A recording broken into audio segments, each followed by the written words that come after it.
Today on Locked On Dolphins, a look at some under-the-radar maneuvers that the Dolphins can take after this season with some big names on the roster to open up some additional salary cap space.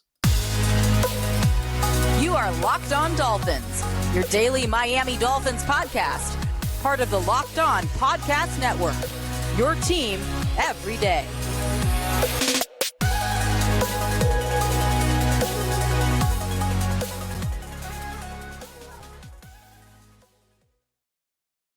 All right, Miami, welcome to another episode of Locked On Dolphins. It's your team every day here on the Locked On Network. Today is Tuesday, July 11th, 2023. And today on the show, we are going to be exploring some of the ways in which the Dolphins, maybe off the beaten path, can open up some salary cap space for this upcoming 2024 season after the season that is upcoming plays itself out. Welcome to Locked On Dolphins.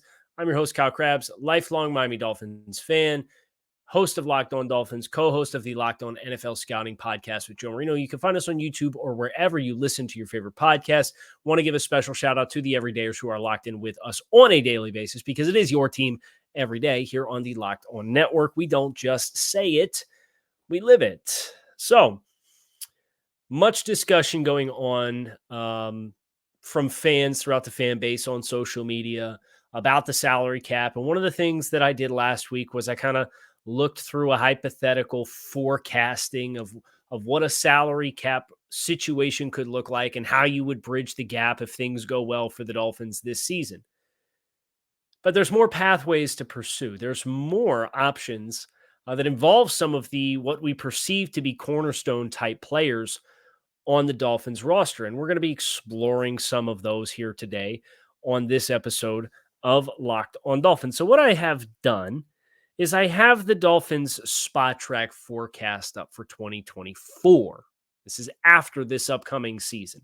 And say some drastic changes are needed, or say you want to continue to hold on to your premier talent, your players who are young, looking for second contracts. You want to reward those players, and you want to make sure you don't make concessions with the young nucleus of the football team. One place that you can start is with Bradley Chubb.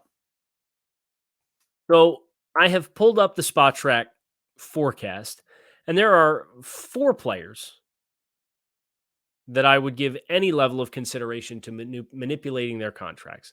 One who I would not touch is Tyreek Hill. You can restructure that contract. I don't think there's any funny business to be had there. He's currently responsible for the Dolphins for 13% of their salary cap in 2024. You have 2 other players, Jalen Ramsey and Bradley Chubb, each responsible in excess of over $11 million in excess of 11% of the Dolphins' 2024 cap space. Those cap hits $27 and $26 million respectively and change.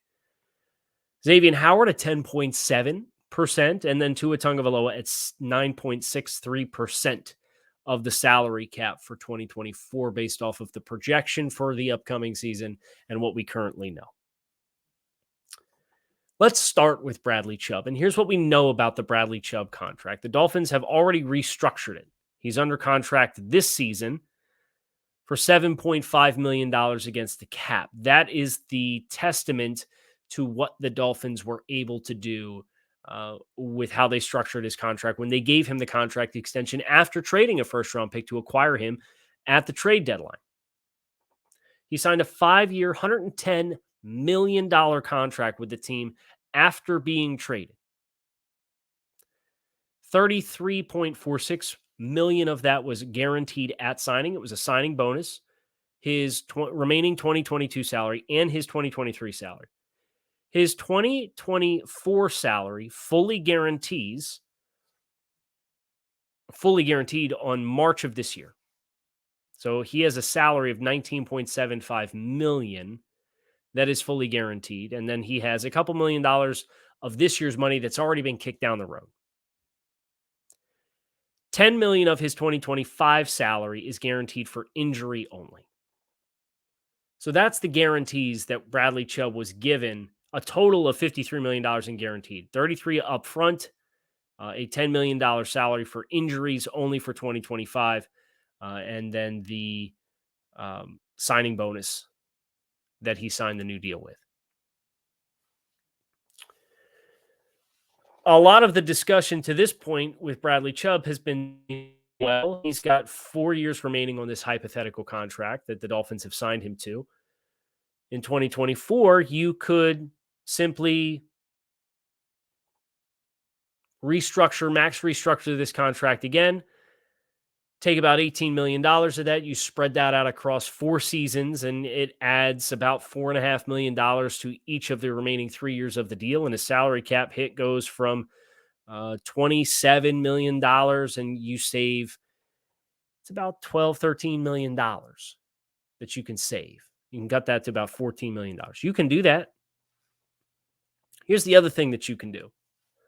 Bradley Chubb could, hypothetically, based on the guarantees and him not having roster bonuses that are due or an even bigger signing bonus. His signing bonus was only $13.5 million spread out across 5 seasons.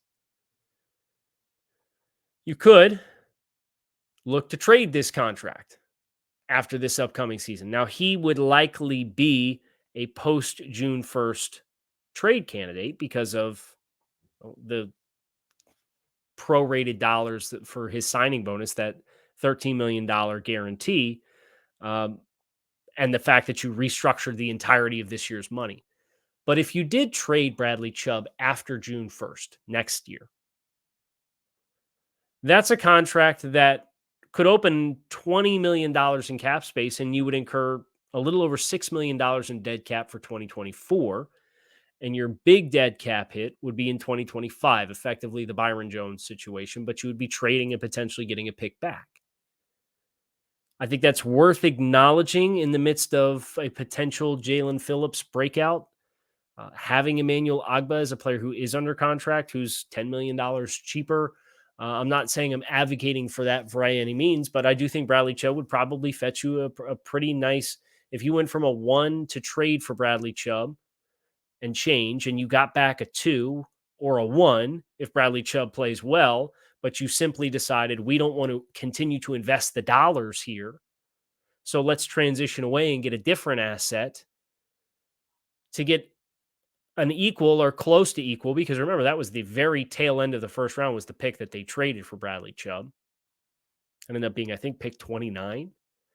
So if you get an early 2 or a late 1 in return for trading Bradley Chubb, you'd have an equal asset or a relatively equal asset, have a year and a half of play in a winning window, and then you wouldn't pay your big lumps until 2025, in which you're past the worst of the storm for the salary cap purposes, of which Bradley Chubb would already, you'd save money against the 2025 cap as well by moving on. I'm not saying I advocate for this, but these are all the options that the Dolphins have, and that's the objective of today's show, is to look through some non-conventional, maybe non-preferable, but also possible avenues for the Dolphins. Bradley Chubb being not a restructure candidate, but a trade candidate is one of those. But it's not the only one that we have. And that is what we're going to continue with here next. We're going to talk about Jalen Ramsey and his situation next here on Locked On Dolphins. But before we do, I'll tell you about our friends over at Bird Dogs. Bird Dogs prescribes to the mantra of life that you got to look good to play good, and I wholeheartedly agree. These things are meant to give you a sculpted look on your thighs out, skies out. Skies out, thighs out. You guys know the saying. It would help if I knew how to say the saying. It'd probably be helpful. But Bird Dog shorts have managed to walk the tightrope between being super comfortable and flexible and breathable, but also looking like a golf short or a dress short. And for me, that is the best of both worlds, because I like to look good to play good, but then I also like to be comfortable. They stretch, they move, they're not stuffy like cotton shorts would be. And they managed to do that with cloud knit fabric that looks just like khaki, and a anti-stick sweat wicking material that keeps you fresh all day long. You can go to birddogs.com/lockedonNFL and enter promo code LockedOnNFL for a free Yeti-style tumbler with your order. That's birddogs.com/lockedonNFL for a free Yeti-style tumbler. You will not want to take your Bird Dogs off once you got them. I promise you that. So let's talk Jalen Ramsey. I think the contract structure with Jalen Ramsey is even more fascinating. We acknowledge the Bradley Chubb situation. This is a player who's currently scheduled on the Dolphins' books after the restructure for this year to be on the hit for 11.18% of the Dolphins' cap this upcoming season. There's some room and appeal, and I think that's an asset that you could get a good asset back for in a trade if you wanted to transition to, say, give Jalen Phillips a contract extension with that $20 million instead. Like, that's a thing that could happen, and hopefully Bradley Chubb plays well and stays healthy. And if you chose to go that route, you might get a really good pick back and then turn around and invest it in a pass rusher in the draft or something like that. Or maybe Malik Reed turns out to be a baller. Or maybe you want to keep Andrew Van Ginkel and he balls out in the system. Or maybe Emmanuel Ogbah, you want to, like, there's options, right? And that's the goal. That's what we want to explore. Jalen Ramsey, the next name. And I think the Jalen Ramsey contract, I will say this, the Jalen Ramsey contract is the one that inspired me to do this show. Because I'm looking at how they structured the Jalen Ramsey deal. He signed a 3-year, $55 million extension with the Dolphins upon his trade. They put 2 void years on the back end of it that currently has the Dolphins on the book for $3.5 million in dead cap in 2026, which is the first year in which he's currently not scheduled to be under contract with the team.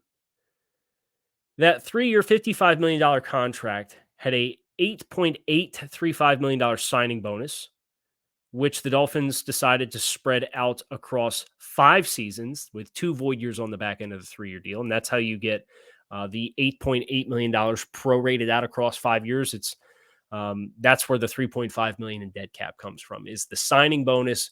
You put it out for an extra 2 years beyond when he's under contract. And then the first year he's not under contract is when you have to pay the remaining credit balance on that. But they also gave him $35.5 million guaranteed. $35.5 million guaranteed. Where does that come from? Well, he's got a signing bonus. He's got a 14.5, and here you go. He's also got $25.5 million in cash due next year. But where is the cash coming from? His 2024 salary is $14.5 million. It's fully guaranteed. He also has an $11 million roster bonus that is due next season. It is guaranteed, $11 million. So $25.5 million in cash next year. Jalen Ramsey could be a restructure candidate. You could convert that roster bonus to a signing bonus and prorate that out, and that number goes from 11 to potentially as little as $2.2 million. So there's 10, and then you could take the $14.5 million in his base salary, and you can convert probably 13 of that and kick that out as well. So you're talking about taking as much as $24 million and restructuring it out if you wanted to. But the way that they've structured this money with a base salary of 14.5 and $11 million roster bonus, we currently don't have the language, or at least I don't right now, of when that roster bonus is due. You could trade Jalen Ramsey after this season and save over $20 million in cap space. You would incur $7 million in dead cap, and that is pre-June 1st. That is the interesting thing with the fact that they put a roster bonus in here for a large number of guaranteed money. They put a fully guaranteed salary, but they didn't prorate it out. They just said, we're going to pay you a lot of cash and fully guarantee it in 2024. If they did something post June 1st, they'd save $25.5 million against the cap. But if they did it pre-June 1st, they'd still save $20.12 million against the cap. So that's now Bradley Chubb as a post-June 1 trade candidate that would open up $20 million. It's Jalen Ramsey pre-June 1st is over $20 million in cap that you can open up. And these are players that you could presumably get an asset for. And Jalen Ramsey you got for Hunter Long and a 3. Is that worth a rental? Could you get something else back that's close to the same thing? Yes, I think you could. You could also restructure this and kick it down the road another 3 years and say, well, the cap will grow enough and we'll have the space. And if the Dolphins play well and these players play well, that's probably the route that I would advocate to take. That's the cost of doing business and staying highly competitive. You're going to run up a credit card balance. So I hope the credit balance that you got is substantive. For the Dolphins, it is. It has historically been. But this, when we talk about contract structure, and how you structured these deals, the Dolphins signed Jalen Ramsey to a 3-year, $55 million contract with $35.5 million guaranteed, and they can get out after 1 year and only incur a $7 million dead cap hit. That is a good structure on a contract. You obviously don't make this player acquisition with the expectation that you're going to move on from him after 1 year. But if you need to get Jalen Waddle and Tua Tagovailoa and Christian Wilkins and Zach Sealer and Robert Hunt and Connor Williams and Javon Holland, and if you need to get all these deals done and Brandon Jones, and it's cost prohibitive, the Jalen Ramsey contract is the one that's looking me dead in the face and said, well, gee whiz, the way that they structured this says this might be a 1-year rental. And then they may turn around and flip an asset back and say, hey, if we walk out of this with a 3 or better, and there's a decent chance you could get something better back for Jalen Ramsey than what you traded to get him in the first place. I hope Jalen Ramsey stays here and plays out the full life of this contract and potentially longer. I think if you're projecting forward, I'd probably rather have Ramsey than Howard. Now, the Howard contract is more prohibitive when we've discussed that one. That's a post-June 1 maneuver.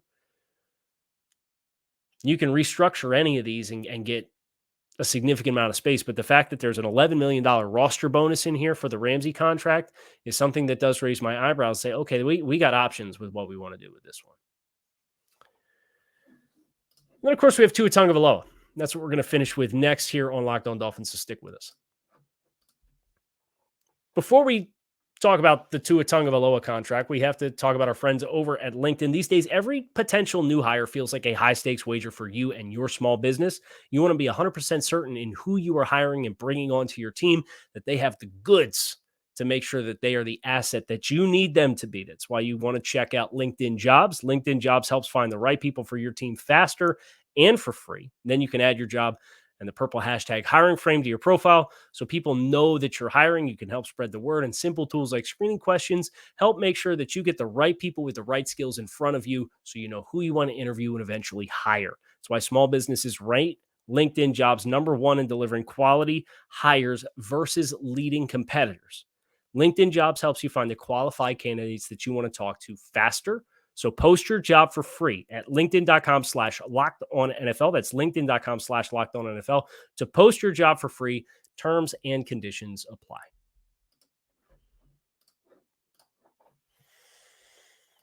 So the Tua Tagovailoa deal.